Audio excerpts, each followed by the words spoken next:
Sa isang maliit na bayan sa tabi ng dagat, may magkaibigang sina Liza at Carlo.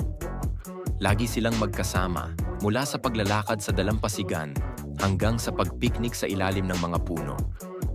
Minsan, nagkukwentuhan sila tungkol sa mga pangarap nila, ngunit may isang bagay silang parehong itinatago sa isa't isa.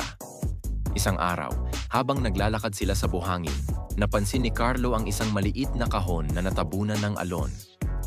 Tinawag niya si Liza at pinuksan nila ang kahon. Sa loob nito ay isang lumang singsing na may nakaukit na pangalan. Liza.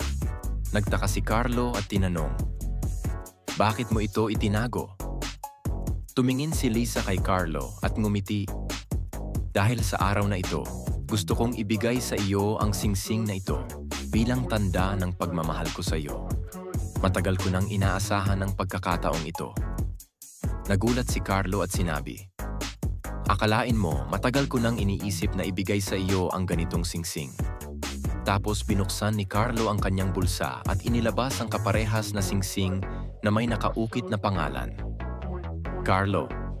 Nagyakapan sila sa tabi ng dagat. Alam nilang ang bawat isa ang kanilang hinahanap. Sa ilalim ng buwan at mga bituin, nagpasya silang maglakad sa buhay na magkasama.